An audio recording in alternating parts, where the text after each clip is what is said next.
తాకట్లో ఉన్న మీ బంగారాన్ని విడిపించి ఆ రోజు ఆన్లైన్ రేటుకి కొంటాం. Sharma gold company. Union budget 2026-27 ఈ బడ్జెట్ కోసం మొత్తం దేశ ప్రజలంతా ఎదురు చూస్తున్నారు. ఆదివారం అయినా కూడా అందరూ టీవీలకు కత్తుకుపోయిన పరిస్థితి. రీజన్ ఏంటి అంటే నిర్మలా సీతారామన్ బడ్జెట్లో ఏదో ఒక స్పెషాలిటీ ప్రతి ఇయర్ ఉంటుంది. సో ఈ ఏడాది ఎలా ఉంది అని మొత్తం సిఐఐ కాన్ఫెడరేషన్ ఆఫ్ ఇండియన్ ఇండస్ట్రీకి సంబంధించి ప్రతినిధులందరూ కూడా ఫుల్గా దీనికి సంబంధించి మొత్తం బడ్జెట్ మీద ఓవరాల్గా వాళ్ళు క్షుణ్ణంగా పరిశీలన చేశారు. ప్రస్తుతానికి సిఐఏ ప్రతినిధులు ఉన్నారు. మాజీ అధ్యక్షుడు ఏపీకి సంబంధించి లక్ష్మీప్రసాద్ గారు ఉన్నారు. సార్ నమస్తే.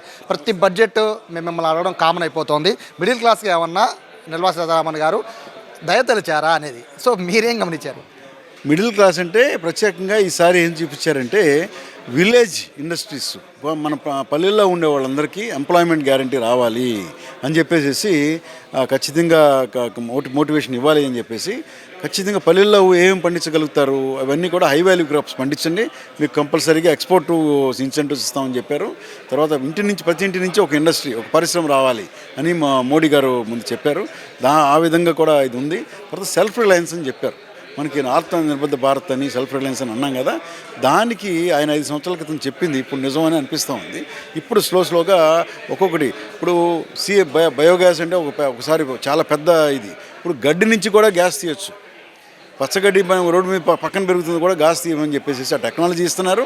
గవర్నమెంట్ నేర్పుతూ ఉంది టెక్నాలజీ. ఇప్పుడు అందరూ ఇండివిజువల్గా చేసుకుని అది న్యాచురల్ గ్యాస్కి గవర్నమెంట్కి ఇస్తే గవర్నమెంట్ న్యాచురల్ గ్యాస్లో కలుపుకొని మనకి ఇన్సెంటివ్ వచ్చేస్తుంది. తర్వాత ఈ హై వాల్యూ క్రాప్స్ లైక్ మన శాండ్ల్వుడ్ గ్రో చేయమంది. అందరికి శాండ్ల్వుడ్ అంటే రిస్ట్రిక్టెడ్. శాండ్ల్వుడ్ గ్రో చేయమంటుంది గంధం చెట్లు, తర్వాత జీడిపప్పులు గ్రో చేయమంటున్నారు. వాల్నట్స్, పైన్ నట్స్ ఏది వీలైతే ఏది అక్కడ కరెక్ట్గా సెట్ అవుతుందో అవి గ్రో చేసుకుంటున్నారు. అవి చేసుకుంటే కనుక హై వాల్యూ క్రాప్స్ ఎక్స్పోర్ట్ చేయడానికి కావాల్సిన బోల్డ్ ఇన్సెంటివ్స్ వాళ్ళు ఇస్తామని చెప్పారు. ఇంకా క్లారిటీ రాలేదు, కానీ ఇన్సెంటివ్స్ మాత్రం అనౌన్స్ చేశారు. ఇవన్నీ చేశారు. మనకి ఇందాక అనుకున్నాం కదా సర్ఫేస్ ట్రాన్స్పోర్ట్ అంటే మన సముద్రం పక్కన మొత్తం స్టీమర్స్ అన్నీ వచ్చేస్తాయి. ట్రాన్స్పోర్టేషన్ అంతా పక్కన కంటైనర్స్ ద్వారా జరిగిపోతుంది. దాని గురించి కంటైనర్స్ కూడా మనమే తయారు చేయాలని దానికి అలాట్ చేశారు. ఈ షిప్స్ ఇవన్నీ కూడా చాలా ఈజీ అయిపోద్దండి. మన కాస్ట్ ఆఫ్ ప్రొడక్షన్ మన ట్రాన్స్పోర్ట్ కూడా కాస్ట్ 40% పడిపోతుంది. 100 రూపాయలు నుంచి 40 రూపాయలు అవుతుంది. సో దానివల్లనే అవుతుంటే కాస్ట్ ఆఫ్ మనకి అన్నిటికీ కొనుక్కునే ప్రతి దాని మీద ఇది తగ్గుతుంది.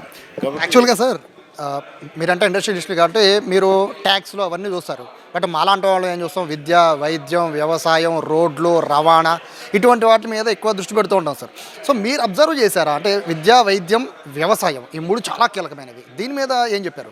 విద్య గురించి ఈసారి బేసిక్గా స్కూల్ ఎడ్యుకేషన్ గురించి ఏం చెప్పలేదండి. అసలు ఇంకా అనౌన్స్మెంట్ ఏమి రాలా. అది మనకి పూర్తి స్థాయి బడ్జెట్ వస్తే కానీ తెలవదు. అండ్ లాస్ట్ ఇయర్ ఏమి ఇచ్చారో అది కంటిన్యూ అవ్వచ్చు. లాస్ట్ ఇయర్ మంచి ఎంఫసిస్ ఇచ్చారు, అది కంటిన్యూ అవ్వచ్చు. అయితే గర్ల్ చైల్డ్కి హాస్టల్స్ పెట్టారు. ప్రతి డిస్ట్రిక్ట్లోనూ ఒక గర్ల్ చైల్డ్కి హాస్టల్ పెట్టారు. ఎందుకంటే గర్ల్స్ అనే వాళ్ళకి న్యూట్రిషన్ కూడా ఇస్తాము. 11 సంవత్సరాల నుంచి 18 సంవత్సరాలకు వాళ్ళ గర్ల్స్కి మంచి న్యూట్రిషన్ ఇచ్చి మంచి ఎడ్యుకేషన్ ఇస్తే వాళ్ళే మనకి మంచి పిల్లల్ని ఇవ్వగలరు. భవిష్యత్తు అంతా వాళ్ళ మీద ఆధారపడి ఉంది.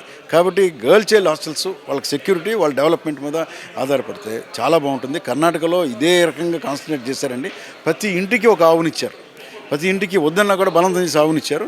వాళ్ళ ఇన్కమ్ మిగతా ఇన్కమ్స్ కన్నా బాగా పెరిగిపోయింది. ఎందుకంటే అది వేస్ట్ ఇచ్చినా కదా దాని నుంచి గ్యాస్ వస్తుంది, ఎరువు వస్తుంది.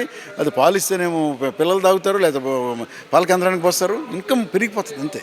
అలాగా ప్రతిదానికి చేయగలుగుతున్నారు. ఎడ్యుకేషన్ వరకు లాస్ట్ ఇయర్ ఉంటుందండి, ఇంకేమీ అనౌన్స్ చేయలేదు. బట్ యోగా ట్రైనింగ్ వాటి మీద బాగా కాన్సన్ట్రేట్ చేశారు. న్యాచురల్ టూరిజంని ఇంపోర్ట్ చేసుకుంటే 1,00,000 మందికి ట్రైనింగ్ ఇస్తూ ఉన్నారు సెలెక్టర్గా. తర్వాత ఒక 5 కేంద్రాలు, మేజర్ కేంద్రాలు పెడతాము వాళ్ళు ట్రైనింగ్ ఇవ్వడానికి అని చెప్పారు. సో ఓవరాల్గా చూస్తే తర్వాత ట్యాక్సేషన్ కూడా సరళీకరించేసేసి కేసులు లేకుండా ఈజీగా అయిపోయేటట్టు చూశారు. దానివల్ల ఏంటంటే మనకి బిజినెస్ చేసుకోవడానికి ఈజ్ ఆఫ్ డూయింగ్ బిజినెస్ అని లాస్ట్ ఇయర్ చెప్పారు. కారిడార్స్ విషయంలో కూడా సార్ నాకు తెలిసి ఎక్కువ ఈ చెన్నై, బెంగళూరు ఇటువైపు కారిడార్స్, ఏపీకి రిలేటెడ్ కారిడార్స్ ఏమైనా ప్రకటించారు? సిపిఆర్ కారిడార్ ఉంది. తర్వాత ఇప్పుడు మనకి రేర్ ఎర్త్ కారిడార్ ప్రకటించారు కదా, ఇది Orissa, Andhra Pradesh, Tamil Nadu and Kerala rare earth ప్రకటించారు. దానికి మేజర్ మనకి రేర్ ఎర్త్ హై వాల్యూ వస్తుంది. దాంట్లో మన ప్రభుత్వం, మన స్టేట్ గవర్నమెంట్ షేర్ ఉంటుంది కాబట్టి మన స్టేట్ గవర్నమెంట్ కూడా వాళ్ళు పీపీపీ మోడల్ ఇస్తారండి. ఇది పీపీ మోడల్ ఇస్తారు కాబట్టి మీ investment will come from anybody ఇస్తారు. వాళ్ళు వచ్చినా కూడా మనకి మన షేర్ మనకు వచ్చేస్తుంది. బడ్జెట్లో వాటా కాకుండా ఆంధ్రప్రదేశ్కి స్పెషల్గా ఏమన్నా అంటే మీరు విన్న దాంట్లో ఏమన్నా గమనించారా? ఇవ్వలేదండి. స్పెషల్గా ఏ స్టేట్కి ఇవ్వాల, ఆంధ్రప్రదేశ్ కాదు అసలు ఏ స్టేట్కి స్పెషల్గా ఇక్కడ అనౌన్స్ చేయాలి, అసలు చేయలేదు. మొత్తం బడ్జెట్ చూస్తే కానీ స్వరూపం దానికి క్లియర్గా అర్థమవుతుందండి.